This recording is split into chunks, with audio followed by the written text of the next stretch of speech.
Girl, I've said it once and I'm gonna say it again. Who is the brainiac that thought it was a good idea to target the fan base of the star of a reality TV show? Oh, but wait, it doesn't stop there. We then turn around and target that same fan base as the scapegoat for why a partnership for a totally different show had come to an end. And the attempt to backtrack on that is remedial at best. So let's just go ahead and sum this up for what it really is, a bad reality TV plot that backfired. Which brings me to a question for the reality TV community. Are reality TV producers out of touch with the reality that we live in today? Let's talk these YouTube streets. I am Brandiva and this is Pop Wisdom. So after watching Carlos King's attempt to backtrack on this campaign against millimeters that we've witnessed all through season 8 of Love and Marriage Huntsville on our screens on Messy Mondays from the cast, and I'm like, okay, so what happened almost overnight to change the narrative to some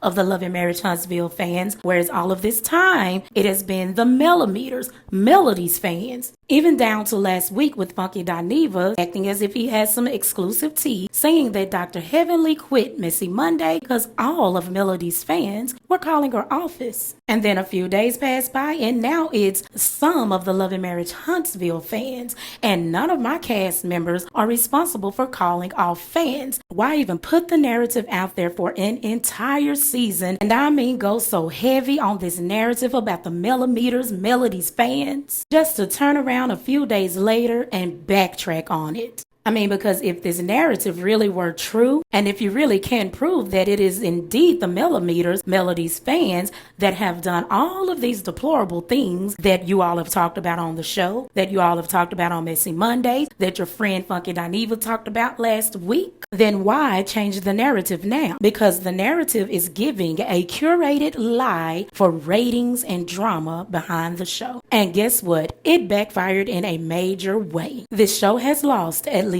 300,000 viewers per episode. Let's keep it real. And don't think this is only happening with the Love and Marriage Huntsville reality TV show. Just take a look at what I found on Reddit. Now, this is about the show Love is Blind. However, I believe it applies to all reality shows. It is a call out for fans to hold producers accountable. And I agree because it starts with the producers because the producers curate the storylines. So let's read what this person has to say. I have enjoyed Love is Blind throughout the years, but season 3 is the most unethical season yet. The trajectory the show is currently on makes me very concerned with the well-being of current and future contestants. It's really common in this sub for people to talk about the shortcomings of contestants ad nauseum while ignoring how producers create and enable these toxic situations. That's what I want to talk about because that's the root of my question. How producers create and enable these toxic situations. Are producers so out of touch with the reality that we live in today? And what I mean is our reality today after the year 2020, if you catch my drift, is totally different than what it was before 2020. Things that may have been acceptable or overlooked before 2020 are right on the forefront today after 2020. We are more aware of our emotions. We are more aware of our experiences. We are more aware of triggers. We are more aware of traumas. And just me personally, from what I've been researching, I just think reality TV producers are out of touch with that. And I personally think they operate from this model of curated drama and curated mess when all we need is to just let reality play out on its own. There's going to be drama. There's going to be mess because we're humans. And I don't know about you, but for me, this drama every episode just doesn't even seem realistic to me. Like, dang, do these people take their kids to the park? Do they take them to doctor's appointments? Do they have regular days where they're sitting down with their families? Like, that's a part of reality. I mean, watching people all dolled up at these events every other episode, every 2 or 3 episodes, and throwing a drink in someone's face, child, that just isn't realistic. But seeing these headlines about lawsuits and mug shots and watching how these people navigate that in their own lives and how they talk about this with their children and their families, that's reality. Watching people work out their differences and misunderstandings, that is reality. Having Tisha go at Melody for 8 seasons with this narrative about trying to ruin her marriage isn't realistic, especially when we know that off camera Tisha is actually calling Melody to get advice. Like telling Sonny that she can only come back to the show as a member of the cast just to bring her husband's ex on with this narrative about sharing him, only for the ex to come out on last week and go live on the internet, blast out to everyone that by the time she filmed that scene down at the Mexican restaurant with Moses, it had been a year since she'd seen him. Now that's crazy work. Having Ken in a scene come out of the room with this filtered glow around him as if he's the Black Knight, only to find out he's man-slow. That's crazy work. Wait, because it gets worse. Having Stormy to coordinate this event just so we could have a moment where Martell and Melody are in the same room to diminish the DV charge that he was eventually convicted of. And now that's crazy work. Oh, and it is not an epic reality TV show without an epic girls trip, right? So let's get Destiny at the same dinner table with Sonny and Melody to see how that goes, even though we know that everything Destiny is going to say at the table is a lie, even down to those text messages that she claimed to be reading from her phone. Why weren't those put up on the screen? Everybody else's text messages were always on the screen, but we didn't put hers up there. And Sonny had to come back to us live on the internet a few weeks after that episode and give us the real deal on those text messages.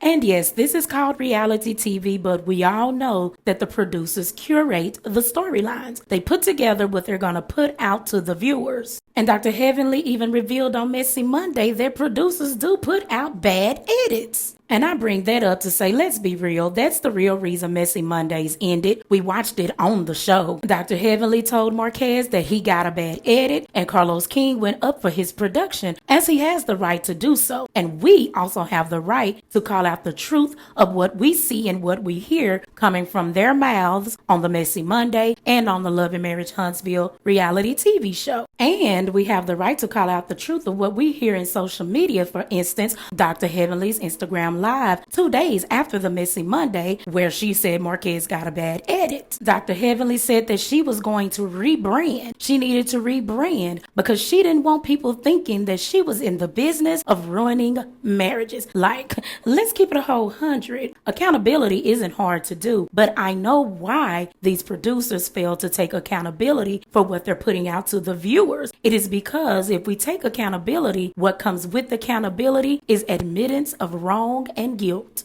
And what do people typically do when they do not want to take accountability, when they do not want to admit that they were wrong? They scramble for an outlet. They scramble for an escape. And if you ask me, that's what this backtracking is all about. Someone, the leader, the head in charge, does not want to take accountability for the mess that was created with Love and Marriage Huntsville Season 8. I mean, losing over 300,000 viewers per episode, dude, that's a flop. That's a total flop. The castmates aren't responsible for that. The viewers aren't responsible for that. What is responsible for that is the storylines that were curated and put out to the viewers. The viewers are literally responding to what production has put out. So I absolutely agree with this Reddit post that says producers create and enable toxic situations. So back to my question, are reality TV producers out of touch with the reality that we live in today? I think so. Yes, absolutely. I think these producers are operating from the same old outdated strategies. And I believe that one of the most insensitive things that reality TV producers and cast members can do is to deflect onto the viewers of the show, especially with things like, oh, they're trauma bonding. You know how they say they're trauma bonding with Melody. No, you all are deflecting because viewers are speaking up and telling you that what we're singing is unacceptable. All you weirdos got to do is get it together and fix it. Duh. And I can't wait to get into the next paragraph of this Reddit post. We will do that in the next video because it speaks on the DV that we're seeing on reality TV shows. Go ahead, Kingdom. Y'all know how we do it. Drop it in the comments below. Y'all know I want to see y'all commentary. Y'all know I'm looking for my next Pop Wisdom highlights.